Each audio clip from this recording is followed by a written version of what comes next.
gwasanaeth arall, clwb saith dim saith. Nawr ni wedi bod yn edrych ar cymeriadau yr Hen Testament. Ac wythnos diwethaf, ni wedi edrych ar y bachgen Dafydd yn ymladd yn erbyn Goliath. Chi'n cofio? Nawr heddi, ni'n mynd i edrych ar y perthynas rhwng Dafydd a'r Brenin Saul. Ac, wel, oedd e ddim yn perthynas dda. Gwyliwch hyn. Ar ôl dod yn frenin, mae Saul yn troi gefn ar Duw. Wrth iddo wneud hyn, mae'n dechrau teimlo'n drist ac yn isel. Roedd pobl Israel yn dechrau poeni amdano ac yn gofyn i Dafydd canu'r delyn yn y palas. Wrth i Dafydd canu'r delyn, mae teimlad o tawelwch yn dod dros Brenin Saul a dechreuodd teimlo'n well. Roedd y pobl yn hapus bod Dafydd yn helpu'r brenin teimlo'n well ac yn canu ei glod. Ond doedd Brenin Saul ddim yn hapus i glywed hyn. Roedd Dafydd yn poblogaidd iawn ac roedd y brenin yn genfigenus. Roedd Brenin Saul wedi cael digon ac roedd e'n gwybod sut i roi stop i'r holl beth. Cododd y brenin a taflodd gwaywffon ffon at Dafydd. Roedd Dafydd yn lwcus y tro yma, ond sylweddolwyd ei fod mewn perygl. Rhedodd Dafydd o'r palas a cuddiodd mewn ogof gyda rhai o'i ffrindiau. Danfonodd Brenin Saul milwyr ar ôl Dafydd i'w ladd, ond roedd Dafydd wedi cuddio'n dda. Gweddiodd Dafydd a gofynnodd Duw i'w helpu ac i'w arwain yn y dyddiau nesaf. Dywedodd Duw i Dafydd i gasglu byddin. Casglodd Dafydd 600 o ddynion, ond roedd byddin y brenin yn enfawr yn ei herbyn. Roedd y brenin yn hyderus iawn wrth iddo weld maint y ddau byddin, ond doedd ei dal ddim yn gallu dod o hyd i Dafydd. Ar ôl amser, dyma'r brenin a'i ddynion wedi blino ac yn dod o hyd i ogof lle allan nhw cysgu. Yr un ogof ble roedd Dafydd yn cuddio. Dyma Dafydd a'i dynion yn gwylio'r brenin wrth iddo gysgu. Dyma siawns i'r dynion lladd y brenin. Ond yn lle lladd y brenin, dyma Dafydd yn torri darn o dillad Saul i dangos iddo pa mor agos oedd e. Ysgrifennodd Dafydd y llyfr Salmau yn y Beibl. Mae Salm 121 yn dweud, "Dwi'n edrych i fyny i'r mynyddoedd. O ble daw help i mi? Daw help oddi wrth yr arglwydd, yr un wnaeth greu'r nefoedd a'r ddaear." Wel, dyma ni. I chi gweld bod perthynas rhwng Brenin Saul a Dafydd, oedd e ddim yn un dda. Oedd y brenin yn genfigenus o Dafydd. Ac, wel, oedd e eisiau lladd e, oedd e? Oedd e eisiau cael gwared a Dafydd. Nawr, wrth i Dafydd clywed hyn, be mae'n neud? Wel, oedd dynion Dafydd yn dweud, wel, mae'n rhaid i ti ymladd fe, mae'n rhaid ti gallu lladd e cyn iddo fe lladd ti. Ond, oedd Dafydd ddim eisiau wneud yma. Oedd Dafydd wedi eistedd a meddwl, ac oedd e eisiau cwrdd â'r brenin a cael sgwrs gyda fe a dweud, wel, beth yw'r problem? A ni gallu sorto fe mas rhwng y ddau ohonyn ni. A mae bywyd ni fel na weithiau, ie? Falle bod ni'n genfigenus o rhywun arall, neu bod rhywun yn genfigenus o ni, neu mae problem dyn nhw yn erbyn ni. A sut bod ni'n delio gyda peth fel yna yn dangos pa fath o person ydyn ni?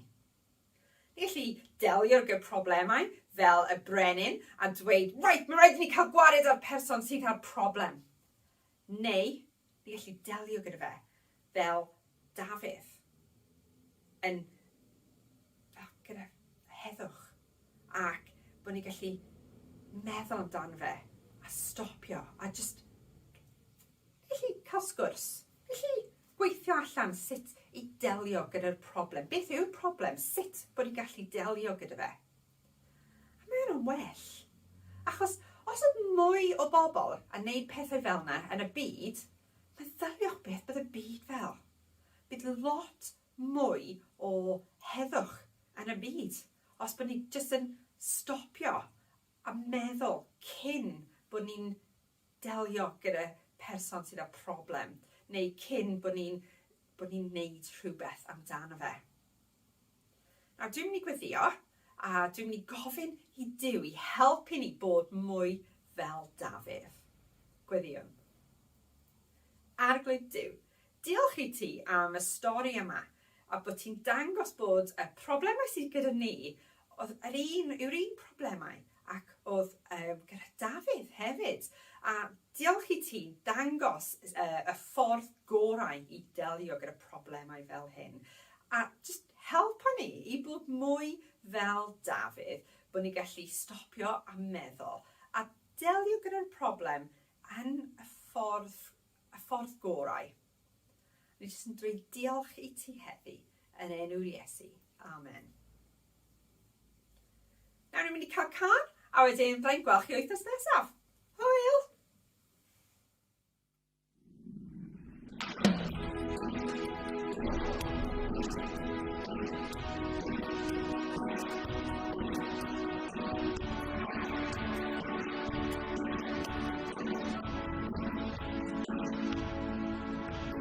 Meddyliwr fi yw y bywiol un y cael fy ffad rwy'n nawr yn byw am byth ac am byth. Amen. Meddyliwr fi yw y bywiol un y cael fy ffad rwy'n nawr yn byw am byth ac am byth. Amen. Mae triws y bedd yn agored nawr, clywch neges glir yr angylion glam. Pan chwilio yma, nid marw ywedd, fe gododd Iesu fe ddwedodd y gwir, fe gododd Iesu. Mae'n ddiw byth bythoedd, fe gododd Iesu. Mae'n ddiw byth bythoedd. Meddyliwr fi yw y bywiol un y cael fy ffad rwy'n nawr yn byw am byth ac am byth. Amen. Meddyliwr fi yw y bywiol un y cael fy ffad rwy'n nawr yn byw am byth ac am byth. Amen. Mae driws y bedd yn agored nawr, clywch neges glir yr angylion glân. Am chwilio yma nid marw ywedd, fe gododd Iesu fe ddwedodd y gwir, fe gododd Iesu. Mae'n ddiw byth bythoedd, fe gododd Iesu.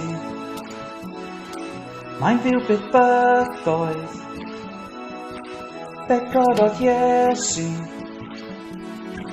Mae'n byw byth bythoedd, fe gododd Iesu. Mae'n byw byth bythoedd. Meddyliwr fi yw y bywiol un y cael fy ffad rwy'n nawr yn byw am byth ac am byth. Amen. Meddyliwr fi yw y bywiol un y cael fy ffad rwy'n nawr yn byw am byth ac am byth. Amen.